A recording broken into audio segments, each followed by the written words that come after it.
जय हिंद दोस्तों, आप सभी का स्वागत है आपके अपने YouTube channel online job help में। दोस्तों, इस वीडियो में हम बात करेंगे इंडियन एयरफोर्स एक्स ग्रुप हो या वाई ग्रुप हो, आपकी जो रैली आती है उसमें क्या प्रोसेस होता है सिलेक्शन का, पूरी डिटेल इस वीडियो के अंदर हम जानेंगे। तो चलिए गाइज, इस वीडियो को आप एंड तक देखते रहिएगा और संपूर्ण डिटेल इसके अंदर ए टू जेड आपको प्रोसेस हो बताई जाएगी किस तरीके से। अभी आपकी रैली आई हुई है तो बहुत सारे ऐसे स्टूडेंट है जिनको प्रोसेस का पता नहीं है, क्या क्या प्रोसेस वहां पे होती है, तो वो सारी प्रोसेस इस वीडियो के माध्यम से हम क्लियर करेंगे। तो guys, A to Z process मैंने आपको बता दिया कि पूरी प्रोसेस इस वीडियो के माध्यम से बताई जाएगी, तो आप लास्ट तक बने रहेंगे तो आपको संपूर्ण डिटेल समझ में आ जाएगी। जीडी क्या है, आपका एसआरटी क्या है, डीएफटी क्या है आपका, और रिटन टेस्ट कैसे है, सिलेबस क्या है, संपूर्ण डिटेल इस वीडियो में ही मिलेगी आपको। ओके, तो चलिए गाइज, जो आपको मैं जानकारी बता रहा हूं वो एक सिलेक्टेड कैंडिडेट है और जिसके द्वारा हमारे पास बहुत सारी जानकारियां ऐसे, ठीक है। पहले भी बहुत सारी जानकारी थी लेकिन मैंने अभी सोचा कि अभी रैली आई हुई है और काफी स्टूडेंट ने डिमांड की थी कि इसके ऊपर सर एक प्रॉपर वीडियो दीजिएगा, तो गाइज मैंने ये वीडियो आपके लिए स्पेशल शूट किया है। ओके,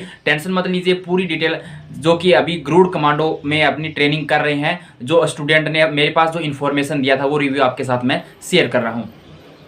तो गाइज, इस बार कोविड-19 की वजह से कुछ चेंजेस किए गए, यानी आपका एडमिट कार्ड आएगा, वरना रैली के लिए कोई एडमिट कार्ड नहीं आता, आपका डायरेक्ट डॉक्यूमेंट वेरिफिकेशन होता है। जिस स्टेट में रैली होती है वहां पर आपको जिस डिस्ट्रिक्ट को बुलाया गया है, डिस्ट्रिक्ट वाले स्टूडेंट्स को इस डेट को आना है तो वो स्टूडेंट वहां पर इस डेट को जाते हैं। लेकिन इस बार आपका ऑनलाइन प्रोसेस किया गया है, बस एक तरीके से आपका एडमिट कार्ड जारी होगा परसेंटेज के हिसाब से, टेंशन मत लीजिए। ये एक नया जो कोविड-19 की वजह से ऐड हुआ है पॉइंट, और इसमें कोई ज़्यादा चेंजेस नहीं है। तो आपका जिस तारीख को होगा वो आपको इन्फॉर्मेशन एडमिट कार्ड के द्वारा मिल जाएगा और जो आपकी ईमेल आईडी दी है उसके ऊपर आपका एडमिट कार्ड आ जाएगा। ओके, तो एग्जामिनेशन से मान के चले तो 7 से 10 दिन पहले, मोस्टली लगभग 7 दिन से 1 वीक पहले पहले आपका एडमिट कार्ड आ जाएगा। तो चलिए गाइज, सबसे पहले स्टार्ट करते हैं कि क्या इन्फॉर्मेशन होता है।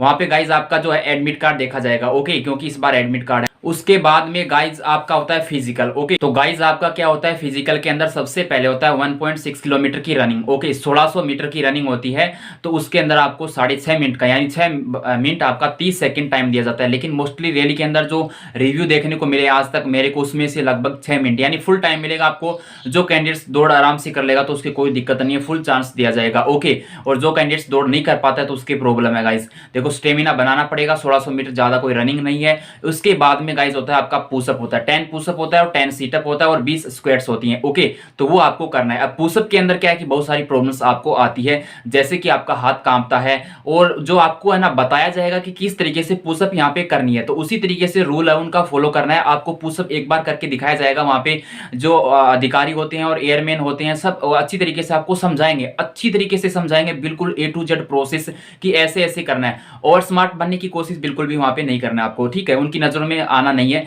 कि ये थोड़ा एक्स्ट्रा स्टेप में चल रहे हैं आप। ओके, तो आपको जो बताया जाए उतना ही करें, और जिसकी पुशअप कमजोर है ना तो अभी सुधार लेगा। इस देखो प्रॉब्लम है तो मैंने वीडियोस पहले बताए हैं आपको और वीडियोस के माध्यम से जानकारी भी दी है। उसके बाद में बात करते हैं गाइज यहाँ पे अपन की जो पुशअप में यदि फेल हो जाएंगे तो वहां पे क्या चांस दोबारा मिलेगा या नहीं मिलेगा। देखो, आज तक जितने भी रिव्यू मिले ना उनमें हर सेंटर पे अलग अलग प्रोसेस होता है, हर एक अधिकारी का लेवल जो है ना, अधिकारी की सोच है वो अलग अलग होती है। लेकिन जो 99% केस है ना उसके अंदर कभी भी ऐसा नहीं मिला है कि किसी स्टूडेंट को बाहर किया जाए। उनका कोई उद्देश्य नहीं होता है कि बाहर किया जाए, चांस दिया जाता है, दोबारा से पुशअप लगवाई जाती है, दोबारा से स्क्वाट्स होती है, दोबारा से सीटअप भी होती है। जो उनकी नजरों में आ जाता है कि इसने सही तरीके से स्टेप फॉलो नहीं किया है तो उनको दोबारा से मौका दिया जाता है। ओके, वो डिपेंड करता है उस जो एयरमैन है या अधिकारी है, जो भी फिजिकल जो कराने वाला है उस पर डिपेंड करता है। उसके बाद में बात आती है गाइज, अब आपका फिजिकल हो जाएगा, पूरा कंप्लीट फिजिकल हो जाएगा। ओके, उसके बाद में फिजिकल होने के बाद में क्या होता है, डॉक्यूमेंट वेरिफिकेशन होता है। अब जो अभी क्या, इस बार कम स्टूडेंट बुलाए जाएंगे जो पहले की तुलना में। पहले कोई परसेंटेज का क्राइटेरिया नहीं था, परसेंटेज का अभी नहीं है, लेकिन कोविड-19 की वजह से उन्होंने कहा है कि हम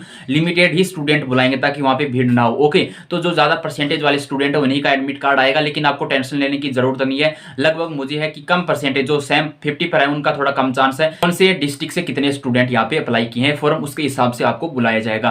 देन उसके बाद में बात आती है डॉक्यूमेंट के अंदर, मैं आपको बता देता हूं, जैसे 10th की मार्कशीट होगी, 12th की मार्कशीट होगी, आपको फोटो के लिए मांगा गया है जो स्लेट वाली होनी चाहिए। जैसे यहाँ पे ऐसे करके स्लेट वाली खिंचवाते हैं ना फोटो, वो आपको स्लेट वाली, उसके ऊपर नेम, डीओपी और डीओबी, ठीक है। अगस्त से पहले की फोटो नहीं होना चाहिए गाइस। आपका आधार कार्ड जैसे उसमें एक फोटो लगी होनी चाहिए, ठीक है, आइडेंटिफिकेशन के लिए। और उसके बाद में डोमिसाइल सर्टिफिकेट यानी मूल निवास प्रमाण पत्र, वो बहुत जरूरी है। यदि वो नहीं है तो आप रैली में पार्टिसिपेट नहीं कर पाएंगे। ओके, तो उसी के आधार पर आपकी रैली होती है। आप चाहे कहीं से बिलोंग करते होंगे लेकिन आपके पास जो आपका जो मूल निवास यानी डोमिसाइल सर्टिफिकेट जिस स्टेट का रैली आई हुई है तभी आप वहां पे उसमें जा सकते हैं और अप्लाई कर सकते हैं। ओके, तो ये बात तो आपको समझ में आ गई। Original document with photocopies 10 photocopies हर एक डॉक्यूमेंट की होनी चाहिए। और जितने भी आपके पास डॉक्यूमेंट है, सर्टिफिकेट है, एनसीसी का है तो लेके जाइए। यदि आपके पिताजी पहले से इंडियन एयरफोर्स में है तो आप जरूर एक फॉर्म SOAFE तो वो आप जरूर लेके जाएं। ओके, उसके बाद में बात आती है गाइज यहाँ पे और भी कोई सर्टिफिकेट आपका खेल का वगैरह का जो भी है, ओरिजिनल डॉक्यूमेंट मैंने बता दिया आपको और आपकी फोटोज भी बता दिया। उसके बाद में बात करूँ गाइज यहाँ पे आपको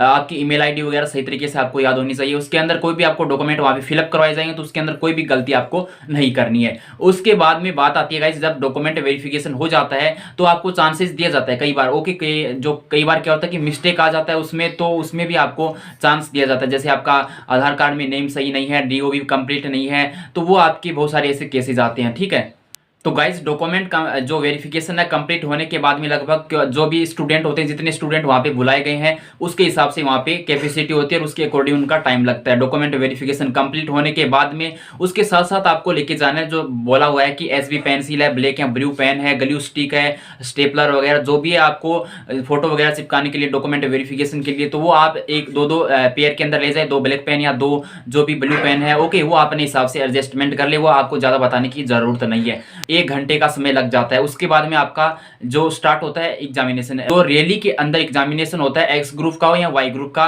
वो ऑफलाइन होता है और सिलेबस सेम रहता है। सिलेबस के लिए बहुत सारे स्टूडेंट चिंतित रहते हैं, तो स्टूडेंट्स को मेरा कहना यही है कि जो सिलेबस है ना वो चेंजेस नहीं होता है। इंडियन एयरफोर्स X ग्रुप का ऑनलाइन एग्जाम हो या ऑफलाइन तो वो सेम ही रहता है, X ग्रुप का या Y ग्रुप का, ट्रेंड चाहे आपको कौन सी भी मिले। ओके, देन उसके बाद में बात आती है कि जो आपका मैं बता देता हूं मेन जो पॉइंट है नंबर 1 यहाँ पे, जो एग्जामिनेशन के अंदर आपका होता है ना ऑनलाइन VS ऑफलाइन। ओके, बात करें यहाँ पे तो गाइज यहाँ पे क्या है कि जो रैली वाले स्टूडेंट का होता है, रैली क्यों आती है इसके बारे में बहुत सारे स्टूडेंट ने पूछा है। जहां पर स्टूडेंट का रेशियो कम है, यानी उस स्टूडेंट से एयरफोर्स में स्टूडेंट कम है ना, 19 स्थान पर रैली आती है, यानी बैकवर्ड में चल रहा है रेशियो बराबर करने के लिए। जैसे राजस्थान हरियाणा में कभी आपने रैली देखी है क्या? पहले होती होगी, लेकिन अभी पिछले कम से कम 10 सालों की बात करें ना तो इसमें कोई रैली नहीं आती है। तो रेशियो बराबर करने के लिए रैली आती है ताकि उनका जो रेशियो है ना बराबर बना रहे। ये मैंने पहले कई बार आपको बताया है। रैली जहां पर भी आती है, जहां पर रैली नहीं आती है उनका रीजन यही है। अब राजस्थान की बात करूं, मैं राजस्थान से बिलोंग करता हूं, तो राजस्थान में ऐसे कम से कम एक बार तो हाईएस्ट स्टूडेंट 650 स्टूडेंट जो 1 ईयर का प्रोसेस था उसके अंदर 650 जो स्टूडेंट है ना उन्होंने पार्टिसिपेट किया था। ओके, तो ये तो बात उन पे आ गई। तो इस संख्या पहले से ही ज्यादा है राजस्थान, हरियाणा, यूपी जो भी बिहार है, जैसे इस तरीके से। तो जिन स्टूडेंट 9 से 10 जो आपके 11 स्टेट है ना, तो उन स्टेट में ही रैली आती है और हर टाइम आती है, वो अपने अपने समय के अंतराल पे आती रहती है। ओके, देन यहाँ पे बात आती है गाइस, हमारा जो मेन पॉइंट था कि एग्जामिनेशन है वो जो रैली वाला है ना वो इजी होता है जो आपका ऑनलाइन एग्जामिनेशन होता है उसकी तुलना में। ओके, एक स्टूडेंट ने मुझे बताया था कि मैंने 3 बार जो अटेम्प्ट दिया था ऑनलाइन का और फर्स्ट टाइम में रैली में दिया था, तो फर्स्ट टाइम में रैली में हो गया। नंबर थे शायद 33 नंबर थे। ओके,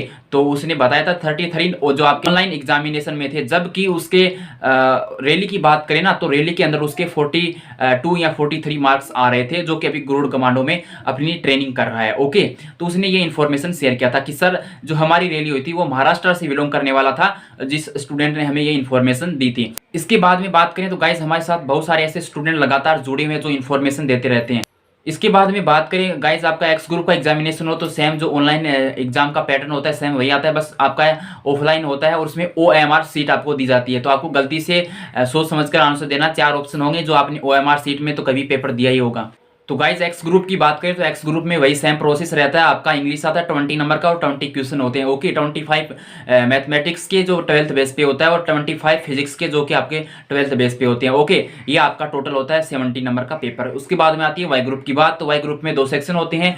यहाँ पे रागा के अंदर क्या क्या होता है, आपका रीजनिंग आता है, मैथमेटिक्स आता है और इसके साथ साथ करंट अफेयर और जीके जो भी स्टैटिक है, जिस तरीके का भी जीके है वो सारा इसके अंदर आता है। देन उसके बाद में एक पार्ट आपका जो इंग्लिश है वो कॉमन रहता है, चाहे आप X ग्रुप में जाए या Y ग्रुप में। 20 नंबर का और रागा आता है 30 नंबर का और इसमें 30 क्वेश्चन आपके होते हैं। 25 मिनट इसके अंदर आपको दिए जाते हैं। ओके, तो यहाँ पर 1/4 नेगेटिव मार्किंग रहती है, चाहे आप ऑनलाइन एग्जाम दे रहे हैं या फिर आप ऑफलाइन एग्जाम दे रहे हैं। देखो गाइज, उसके बाद में रैली वाले स्टूडेंट्स को है ना कट ऑफ वैसे बताया नहीं जाता कि कट ऑफ आपका इतना रहा है या ऐसा, मतलब कोई भी इन्फॉर्मेशन नहीं दिया जाता है। जो स्टूडेंट एग्जाम दिए उनके बाद में आपका रिजल्ट लगभग 1 घंटे या 2 घंटे में आपका रिजल्ट आ जाता है। ओके, क्योंकि OMR जो सीट होती है वो स्कैनिंग की जाती है मशीन से, जो चेक होती है। ओके, ऑनलाइन चेक होती है, वैसे मशीन में उसको फिट किया जाता है, उसके बाद में OMR सीट को चेक किया जाता है, क्योंकि उसमें बाई ऑप्शन होता है। तो वो आपका रिजल्ट आ जाता है, रिजल्ट आने के बाद में आगे की प्रोसेस की जाती है। जो सिलेक्टेड हो जाते हैं स्टूडेंट उनको एक तरफ कर दिया जाता है, और जो फेल हो जाते हैं उनको मोटिवेशन देकर उनको भेज दिया जाता है। उनको बोला जाता है कि नेक्स्ट रैली में अच्छी तरीके से प्रिपेयर होकर आए और जहां पर आपकी कमजोरी है उस कमजोरी को दूर करने की कोशिश करें। देन उसके बाद में बात आती है गाइस, जब आपका एग्जामिनेशन हो जाते हैं, एग्जामिनेशन हो जाता है और आप उसमें क्वालिफाइड हो जाते हैं, तो आगे की प्रोसेस क्या है, आगे क्या होते हैं, जो आपकी अडेप्टेबिलिटी टेस्ट 1 और 2 होते हैं। ठीक है, जो उसके अंदर गाइस क्या होता है प्रोसेस मैं आपको बता देता हूं। और एक जो नया फैक्टर जुड़ा है, dynamic factor test. Okay, DFT जिसको बोला जाता है, डायनेमिक फैक्टर टेस्ट है। तो उसके अंदर गाइस आपको 20 क्वेश्चन 15 मिनट में करने होते हैं। वो आपकी बेसिक क्वालिटी को जानने के लिए होता है कि आपको क्या आता है इंग्लिश के अंदर। ओनली इंग्लिश का ही सिलेबस उसके अंदर आते हैं। ग्रामर से रिलेटेड है ना, वो उसके अंदर 20 क्वेश्चन होते हैं, बिल्कुल ईजी स्टेप में। यदि आप एग्जाम क्वालिफाइड कर रहे हैं तो DFT आराम से क्वालिफाइड करेंगे। ओके, उसमें आपको टेंशन लेने की बिल्कुल भी जरूरत नहीं है। नेक्स्ट स्टेप में यहाँ पे बढ़ते हैं गाइस आपके आगे के लिए। तो यहाँ पर आता है कि आपका DFT कंप्लीट होने के बाद में मैंने प्रोसेस बता दिया है। इसके साथ साथ होता है SRT, यानी जो आपको जिसको साइको टेस्ट बोल सकते हैं या सिचुएशन रिएक्शन टेस्ट, यानी क्रिया प्रतिक्रिया आपको करनी होती है ऑन द स्पॉट। जैसे अभी कोई अचानक घटना हो जाए, मैं यहाँ पे जैसे वीडियो शूट कर रहा हूँ, तो मैं क्या करूंगा, ऐसे मतलब बहुत सारे क्वेश्चन बनते हैं, उसके ऊपर भी मैंने वीडियोस दिए हैं आपको। ओके, तो गाइस सिचुएशन जो रिएक्शन टेस्ट है ना, उसके अंदर आपको जैसे एग्जांपल के तौर पे बता देता हूँ। यदि आप रास्ते रास्ते जा रहे हैं और आप जो नजदीक में आपके पास समुद्र या तालाब जो भी है, तो वहां पे अचानक किसी को है ना, मतलब कोई व्यक्ति या जो औरत है जो वहां पे डूब रही है, तो उसके चिल्लाने की आवाज आ रही है, तो आप क्या करेंगे, आपके सामने ऑप्शन होंगे। ओके, 5 ऑप्शन मिलते हैं उसके अंदर। तो उसके अंदर आपको बेस्ट ऑप्शन चूज करना होता है, ज्यादा गहराई में नहीं जाना है आपको। SRT के अंदर ना 45 क्वेश्चन आते। ओके, 45 क्वेश्चन होंगे, बोथ लैंग्वेज होता है। टेंशन लेने की बिल्कुल भी जरूरत नहीं है किसी भी स्टूडेंट को। एग्जामिनेशन हो, SRT हो, कौन सा भी टेस्ट हो, आपका बोथ लैंग्वेज में मिलेगा, इंग्लिश और हिंदी में। ओके, देन वहां पे प्रोसेस क्या होता है गाइस, आपको 45 जो क्वेश्चन होते हैं वो 30 मिनट में करने होते हैं। और आप ये टारगेट हमेशा रखें। कई बार ये देखने को मिलता है कि आप जो स्टूडेंट नहीं करके आते हैं ना पूरे जो आपके क्वेश्चन वहां पे 45 के 45, तो उस स्टूडेंट को बाहर कर दिया जाता है। ऐसा सुनने में आता है, रियलिटी का पता नहीं है। अब देखो, ठीक है, तो आपको एक भी क्वेश्चन है ना छोड़ना नहीं है, सारे के सारे क्वेश्चन अटेम्प्ट करके आने हैं और पॉजिटिव वे में करके आने हैं, और ज्यादा गहराई में जाने की जरूरत नहीं है। ओके, तो उनके जो आपके नंबर रहते हैं अलग अलग, उसके हिसाब से आपको देखा जाता है। तो ये आपका हो गया SRT। देन उसके बाद में होता है गाइस GD, ग्रुप डिस्कशन। इसका बहुत सारे स्टूडेंट है ना उनको डर लगता है। ओके, तो GD के अंदर क्या होता है, GD का मतलब ग्रुप डिस्कशन, यानी लगभग 14 या 15 स्टूडेंट होते हैं, उनका एक ग्रुप बनाया जाता है। वहां पे 2-3 जो ऑफिसर होते हैं और एयरमैन भी होते हैं, उनमें साथ में होते हैं। ठीक है, तो वो आपकी क्वालिटी चेक करते हैं कि आप कैसा बोल पाते हैं। क्या बहुत सारे स्टूडेंट का ना जो कमेंट आता रहता है कि सर हमारा जो GD है वो इंग्लिश में होता है या हिंदी में होता है। तो गाइस GD है ना वो हमेशा इंग्लिश में ही होता है। ओके, तो आपको जो भी वर्ड आता है ना, आपको एक मैं बता देता हूँ पहले। सबसे पहले GD में क्या होता है कि GD यानी ग्रुप डिस्कशन, आपको एक टॉपिक दिया जाएगा, सभी कैंडिडेट्स का सेम टॉपिक होगा, यानी जो एक ग्रुप बन रहा है। ठीक है, फर्स्ट वाला जैसे बेंच निकल रहा है, तो उसके अंदर जितने भी ग्रुप बनाए उन्होंने 1 2 3 जैसे, ठीक है, 15-15 स्टूडेंट के या 14 स्टूडेंट के, तो उसके हिसाब से क्या होता है, उनको एक ग्रुप में एक टॉपिक दिया जाता है और उसको पढ़ने के लिए बोला जाता है। 5 से 7 मिनट आपको दिए जाते हैं, एक पेज होता है, आपको पढ़ने के लिए 5 मिनट दिए जाएंगे। आपको GD में हमेशा ही ध्यान रखना है, अदर एक्टिविटीज नहीं करनी है किसी भी तरीके की, जैसे मैं ऐसे कर रहा हूं, ऐसे आपको कोई यहाँ पे ऐसे कर रहा है, ऐसे बैठा है, इस तरीके से नहीं करना है। एक जैसे नॉर्मल सिचुएशन में बैठना है, अदर एक्टिविटीज बिल्कुल भी आपको नहीं करनी है। ओके, देन उसके बाद में ध्यान रखना है कि GD के अंदर आपको हिचकिचाहट नहीं होनी चाहिए, यानी आप बोलने में डर रहे हैं, शंका कर रहे हैं, तो ऐसा बिल्कुल भी नहीं करना चाहिए। उससे पहले आप प्रैक्टिस सेट करके जाएं, घर पे प्रैक्टिस करके जाएं अच्छी तरीके से। यदि डर लगता है तो मिरर के सामने, आप अकेले हैं तो मिरर के सामने आप अपनी प्रैक्टिस कर सकते हैं। देन उसके बाद में मोबाइल में भी आप कर सकते हैं, जैसे एग्जाम्पल के तौर पे आप वीडियो शूट करें और उसके अंदर बोलने की प्रयास करें। ठीक है, उसके बाद में बात आती है गाइस यहाँ पे GD के अंदर क्या क्या आपका ग्रुप डिस्कशन के अंदर जो मेन जो एक टॉपिक रहेगा, उसके अंदर आपको पॉजिटिव थिंकिंग देना है, यानी पॉजिटिव थॉट रखने, अपने पॉजिटिव विचार रखने हैं, नेगेटिव नहीं चलना है, एक दूसरे की बात को काटना नहीं है। और ध्यान रखें कि टॉपिक से हटकर दूर ना जाएं, जो टॉपिक दिया गया है उससे रिलेटेड ही आप बोलें, इसके अलावा अदर जो बोलने की कोशिश ना करें। ओके, तो कुछ क्या होता है कई बार जो अलग अलग जो एयरमैन या जो ऑफिसर होते हैं वहां पे GD करवाने वाले, तो उनका जो अलग अलग नजरिया होता है, तो आप इसमें ऐसे ना करें। देखो गाइज, आपका टॉपिक मिला है आपको एजुकेशन का और आप बोल रहे हैं कंप्यूटर पे, तो ऐसा बिल्कुल वहां पे नहीं चलेगा, ठीक है। वैसे पार्ट है, लेकिन ऐसे नहीं है कि पूरा का पूरा ही आप कंप्यूटर पे चलने लग गए। इस टॉपिक को हटा दिया गया, आपका वो टॉपिक नहीं हटाना है, जो टॉपिक आपको दिया गया उस टॉपिक पे ही आपको रहना है, ओके। नए आपको पॉइंट जो बोलने हैं, जैसे एक स्टूडेंट ने पहले वाले कॉमन जो बातें बता दी, तो थोड़ा सा उसमें नया करने की कोशिश करना, थोड़ा बहुत अपने दिमाग को रन करना, आपको वहां पे टाइम अच्छा दिया जाएगा। उसके बाद में बात आती है गाइज, जब आपका सारा प्रोसेस हो जाता है, सारा प्रोसेस होता है, देखो डीएफटी में ऐसे बहुत ही कम स्टूडेंट आउट होते हैं और एसआरटी में स्टूडेंट आउट होते हैं और जीडी में भी स्टूडेंट आउट होते हैं। तो जो स्टूडेंट प्रॉपर नहीं बोल पाते, तो एसआरटी में भी स्टूडेंट बाहर होते हैं और आपके जीडी में भी स्टूडेंट बाहर होते हैं। देन उसके बाद में सब स्टेप कंप्लीट करने के बाद में आपका आता है मेडिकल की बारी। तो मेडिकल में गाइज मैंने प्रॉपर वीडियो दिया है, मैं यहाँ पे पूरी इन्फॉर्मेशन नहीं दे सकता, वीडियो आपका काफी लेंथी हो जाएगा, ओके। तो यहाँ पे जो मोस्टली आपको बता देता हूँ, आपको कोई भी प्रॉब्लम या इश्यूज है तो इस वीडियोज के कमेंट सेक्शन में कमेंट करके आप पूछ सकते हैं। जैसे मुझे समय मिलेगा मैं आपको तुरंत रिप्लाई करने की कोशिश करूंगा। और सोशल मीडिया के लिंक डिस्क्रिप्शन में, वहां जाकर आप मुझे फॉलो कर लेना, ताकि आपको किसी भी प्रकार का डाउट है। टेलीग्राम ग्रुप ज्वाइन जरूर कर लेना, ताकि वहां पे मोस्ट जो रिसेंट अपडेट होते हैं जो, ठीक है, तो वो आपको वहां पे मिलते रहते हैं। ऑफिशियल जो अकाउंट है उनका लिंक मैंने डिस्क्रिप्शन में दिया है, तो वहां पे आप जाकर पूछ सकते हैं। और डाउट पूछने में कोई शंका नहीं करनी चाहिए, किसी भी प्रकार का डाउट हो, ओके। टूटा हुआ शरीर नहीं होना चाहिए, ओके। और आपका जैसे नोकनी है, ईयर है, नोज है, और आपके टीथ हैं, और आपका जो स्वीट पाम है, हैंड बैंड है, और नोकनी मैंने बता दिया है, ठीक है। तो यही चेक किया जाता है। और आपके कहीं चोट वगैरह नहीं आनी चाहिए, घाव वगैरह नहीं होने चाहिए ऑन द टाइम, जैसे रिसेंट के, ओके। ईयर वेक्स हो गया है, तो गाइज यही है आपका जो ब्लड सैंपल भी चेक किया जाएगा, ईसीजी भी चेक की जाती है, तो घबराने की जरूरत नहीं है। और प्राइवेट पार्ट भी चेक किए जाएंगे, पेनिस वगैरह, ठीक है। और बैक साइड में भी आपका पार्ट चेक किया जाएगा, तो इसमें घबराने की जरूरत नहीं है। और आपने जो प्राइवेट पार्ट है उनकी सफाई रखें भाई, सीधी बात यही है, ओके। तो ये आपको ध्यान रखना है। और आपको जैसे जिस टाइम आपका मेडिकल हो रहा है, तो आप इस बातों का ध्यान रखें कि आपको घबराहट बिल्कुल भी नहीं होनी चाहिए, बीपी वगैरह हो या फिर आपका ईसीजी के अंदर आपको और बीपी के अंदर आपको ध्यान रखना है। आपको घबराहट बिल्कुल नहीं होनी चाहिए। और आपको यदि डर लगता है तो आप ठंडा पानी पीने की कोशिश करना, ओके। और मुस्कुराते रहना, ओके। यह उनका रीजन होता है थोड़ा सा। और गाइज इसी प्रकार से मध्यक्रम में मैंने बता दिया। इसके बाद में आपका मेडिकल कंप्लीट करने के बाद में यदि किसी स्टूडेंट को रीमेडिकल होता है तो उसको टाइमिंग भी दिया जाता है। और जो हॉस्पिटल आपको बताया जाता है, जैसे एयरफोर्स का या मेडिकल या फिर इंडियन आर्मी का होता है, तो वहां पे आपको इन्फॉर्मेशन करना होता है और उसी पॉइंट को चेक किया जाता है। रीमेडिकल के अंदर पूरा मेडिकल कभी चेक नहीं किया जाता है, जिस पॉइंट से रिलेटेड आपका जो प्रॉब्लम है उसी से आपका चेक किया जाता है, ठीक, उसी पॉइंट को चेक किया जाता है। देन उसके बाद में बात आती है गाइस, सब कुछ कंप्लीट प्रोसेस होने के बाद में आपका आता है पीएसएल। उसके बाद में आता है आपका इनरोलमेंट लिस्ट, जिसका सिलेक्शन होता है फाइनल, वो होता है इनरोलमेंट लिस्ट, ओके। तो उसके लिए आपकी अलग अलग कट ऑफ रहती है, वो आपका जो आपको पता है, ओके। तो गाइज इस वीडियो में इतना ही, मिलूंगा एक और नई वीडियो के साथ। और इसी से रिलेटेड किसी भी प्रकार की और भी समस्या है, रैली से संबंधित या एक्स एंड वाई ग्रुप से, ये तो कमेंट सेक्शन में कमेंट करके आप पूछ सकते हैं। तब तक के लिए जय हिंद, जय भारत, वंदे मातरम, भारत माता की जय। और चैनल को अभी तक सब्सक्राइब नहीं किया तो जरूर से सब्सक्राइब कर लें, रेड कलर वाले सब्सक्राइब बटन को प्रेस करके, और बेल आइकन को भी प्रेस करें, ताकि अपडेट आपको समय पर मिलता रहे। मिलूंगा एक और नई वीडियो के लिए, तब तक के लिए टेक केयर, बाय बाय। और चैनल को जरूर से सब्सक्राइब करना, वीडियो को लाइक करना और शेयर करना अपने दोस्तों के साथ। वंदे मातरम।